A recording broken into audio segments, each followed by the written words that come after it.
Hello, it's your girl, it's your lady, it's your queen, Tina Jean. Welcome to my channel, A Shunned But Peaceful Nomadic Life. I appreciate you.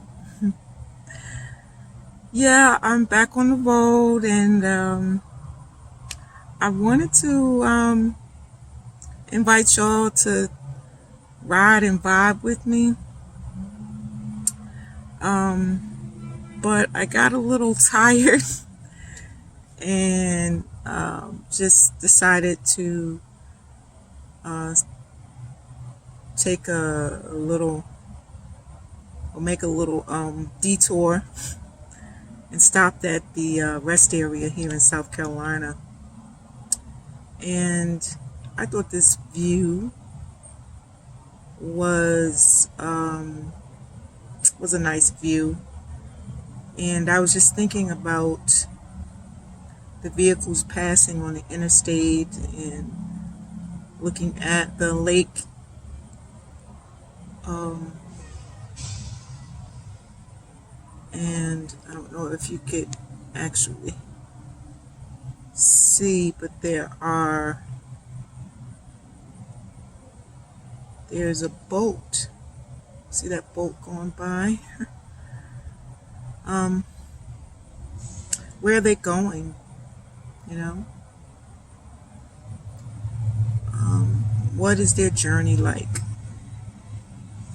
What kind of terrain? Of course, what kind of terrain they've had to traverse? You know, and did they experience any inclement weather? Because this is hurricane season, so anything can happen. Even though I haven't heard of any events this week, but I don't really watch the news much. I don't really watch TV a lot. Lately, I've just been binging on XJW videos and of course working on creating my own content, just making sure I have a clear direction in how I'm going to tell my story, you know, how I'm going to deliver it, if I'll be using any kind of visual aids in telling my story. But anyway, I just thought this was a good setting to talk about some things that I wanted to share. I just didn't know exactly when I would share it. But yeah, this view reminds me of what my life is kind of like, you know, being on this road to a new life, you know, not necessarily knowing what lies ahead, right? Yeah, there could be detours, you know, heavy construction, you know, incidents, accidents, where the traffic just come to a screeching halt. You know what I'm saying? And that could put a monkey wrench in plans that you've made in trying to reach your destination. You set out on your journey, and things happen. And I was just thinking about the path that I cut out for myself years ago. I was quite young, but and things didn't quite work out as planned. But I thought I had a purpose, and although plans don't always go the way you expected them to go, I was always told that as long as you have a purpose, plans change, but you could still accomplish or fulfill your purpose in life. Yeah, so I've been on this very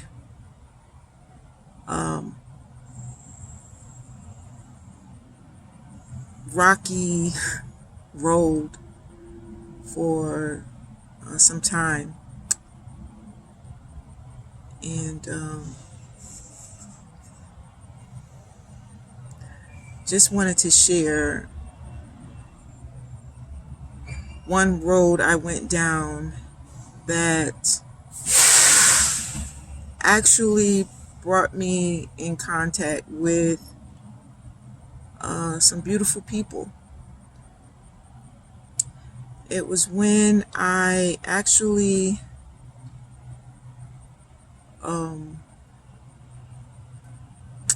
was coming back home, coming back to the States from Dominican Republic. If you're new to my channel, I would encourage you to, if you so inclined,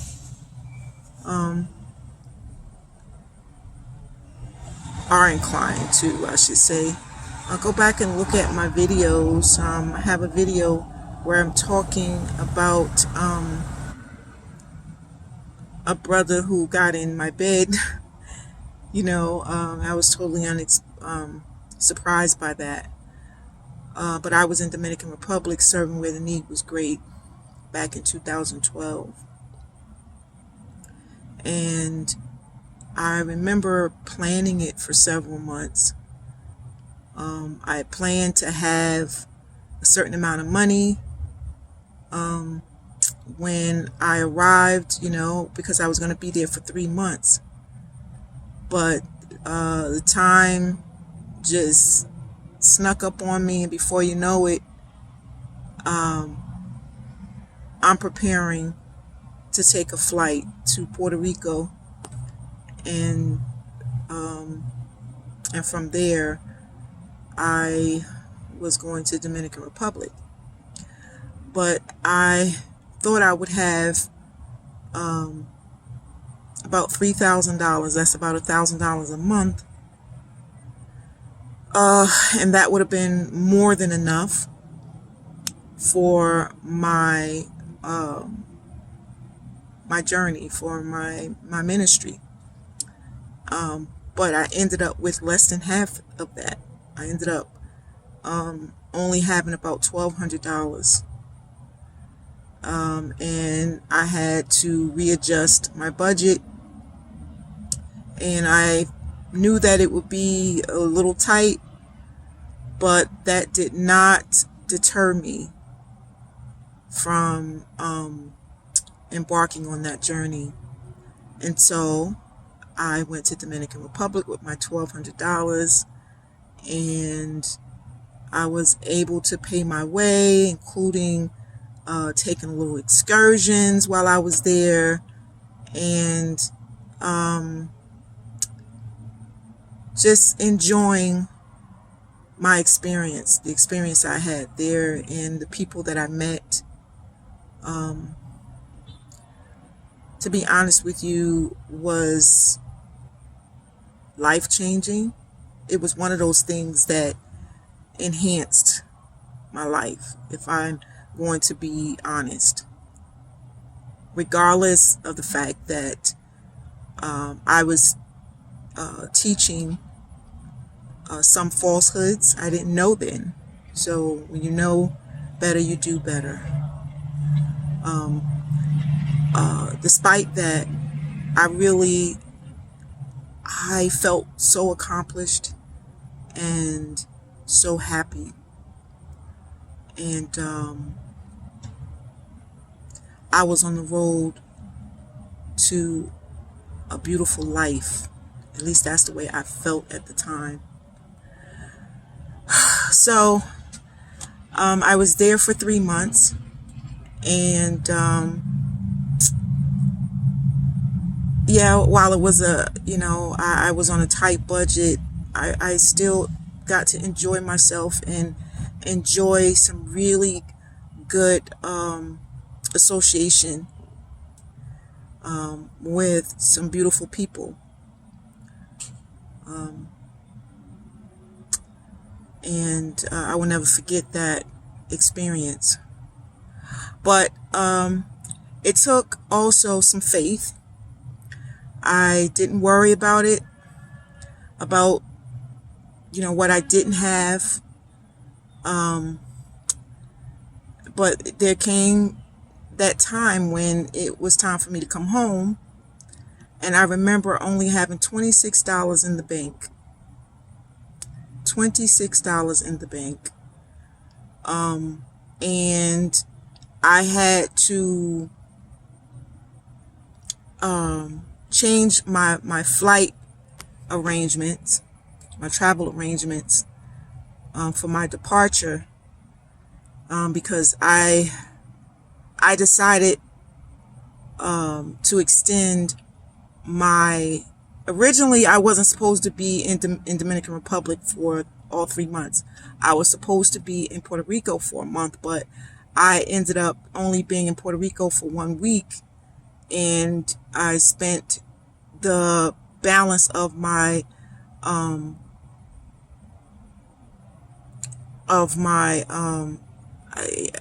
don't know, my mission in Dominican Republic. So I was on my way back home. Like I said, I had to change my travel arrangements, so I had to kind of jump through some hoops. So instead of a direct flight from DR to back to Georgia, I actually took a flight to Puerto Rico, and then from Puerto Rico I was flying to Orlando, and then I was going to take, here in the United States, this very affordable bus called the Mega Bus. That was going to cost me like $12 to take a motor coach from Orlando to Atlanta. Well, talking about monkey wrenches thrown into your path and into your plans. My flight was delayed from Puerto Rico to Orlando, and I knew that it was a tight schedule, but I had to be in Orlando. My bus was leaving at 11:30 that night, and I was supposed to arrive there by 9 o'clock. But like I said, the flight was delayed, right? So I ended up having to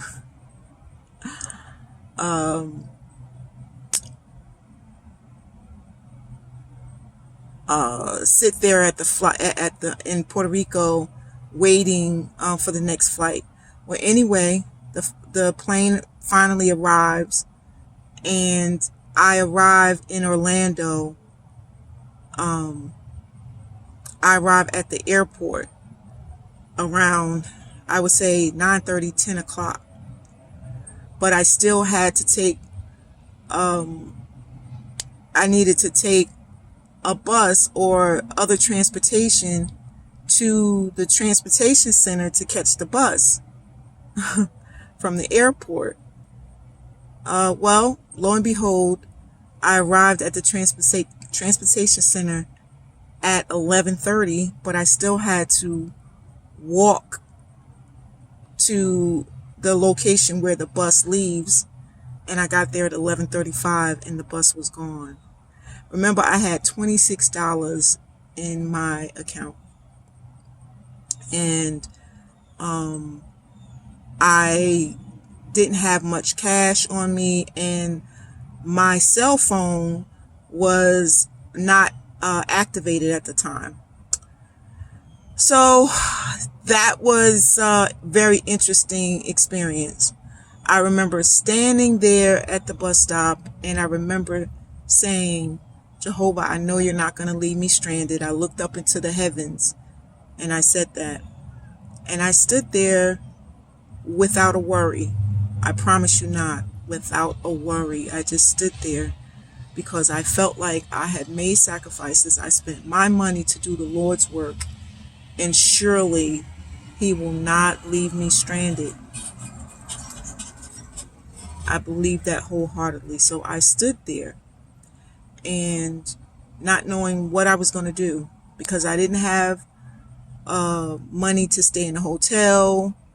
I didn't really have any money to take transportation from Orlando back to Atlanta, and plus it was getting close to midnight, and there was no other bus that was going out that night, so I would have to wait until the next day. Right after I said that, a couple of minutes later, a pickup truck, if I remember correct, it was a gray pickup truck, pulled up, and a woman stepped out of the pickup truck, and a gentleman. And the woman asked me, and I could smell the alcohol on her breath from several feet away. But she asked me, did the bus come yet? And I told her the bus left already. She was supposed to be on the same bus as I. And then who I found out was her brother-in-law, began to, chat with me. I could smell the alcohol on his breath. They were definitely inebriated. And he's trying to rap, he's trying to talk, and he's saying, after I told him that I just came back from doing some sort of missionary work in a third world country, he proceeds to say that he likes a God-fearing woman, drunk as a skunk, trying to give me his watch and everything. And I had to tell him, no, thank you, I appreciate it, or whatever. I still was kind to both of them. Well, anyway, they realized that there was no bus that night, and they were getting ready to leave. And they noticed that I was still standing there, and they were wondering, like, okay, so where are you going? And I just, of course, I wasn't going to tell them my business. Other than the fact that I just came back from Dominican Republic, doing some missionary work. They refused to leave until they found out where I was going to go, because they were concerned about my safety. I was in the city of Orlando. So I told them, don't worry about it, I'll be okay. Again, I felt very confident that God was going to take care of me. And so I'm going to try to wrap this up because I have to get back on the road, but they insisted that I get in the car with them so that we can all figure out what we were going to do. And I remember praying to God saying, I'm not going with these people. I don't know who they are. They're drunk. He cannot be guiding me to go with these people. And I remember the husband was driving, and I remember him telling his wife, they were just like trying to figure out how they were going to be able to help me. And I remember him turning to his wife and saying, why don't you just come back to the house so that she'll have somewhere to stay? You come back to the house. And the brother-in-law, I was just like, no, that's okay. The brother-in-law just jumped in and said, there is absolutely no way we're going to leave you here. And I just started praying to God, and I just was like saying, no way, I can't go with them. You cannot have me go with them. They're drunk and all of that. And I remember the brother-in-law saying to me, I know I was trying to talk to you. It's like he sobered up, like out of the blue. And he said, I know I was trying to talk to you. He said, but you don't have to worry about that. but we're not that type of people to leave you here stranded. So why don't you just come back to the house? That way we know you're safe. And I went home with strangers who were drunk.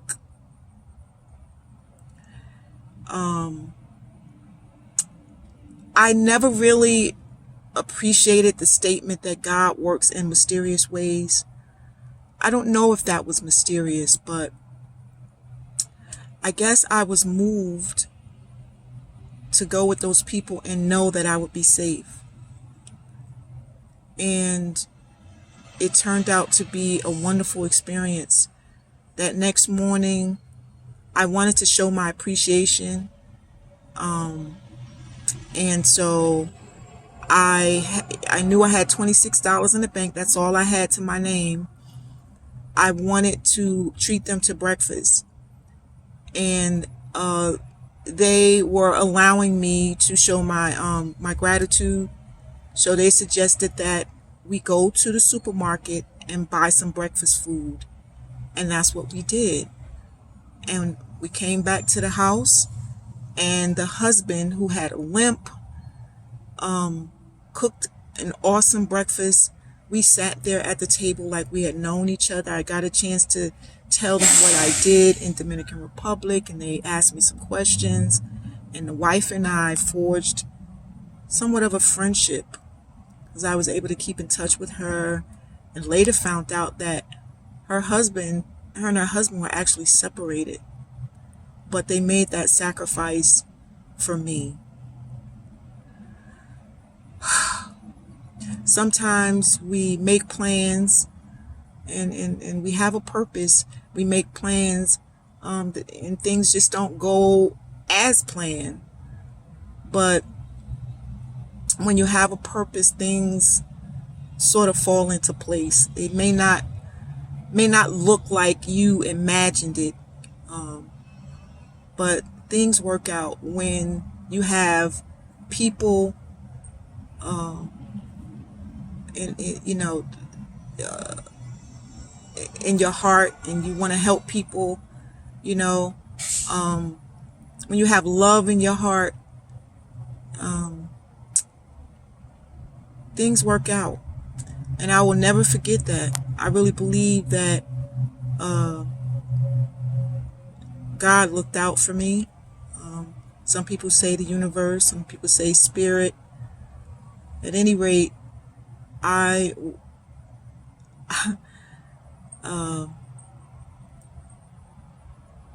had a roof over my head. I was safe. I was able to call a relative, particularly my father, who was able to get me another ticket to Atlanta. And I arrived home safe and sound. When I got there, I called Verizon, and apparently I had a credit on my account, and they activated my phone without any money. It was just an amazing experience, and I just wanted to share that with you all. Well, I appreciate you listening, and I hope there was something that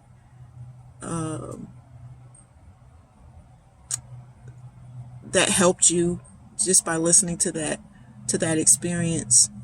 Something that you can think about in your life. All right. Well, I wish you. I'm a little sleepy, so I'm sorry. I mean, I'm not polished at all. I'm not, I'm kind of losing my thought, but I really wanted to take this opportunity to share this moment with you and share that experience with you. And I hope you enjoyed it.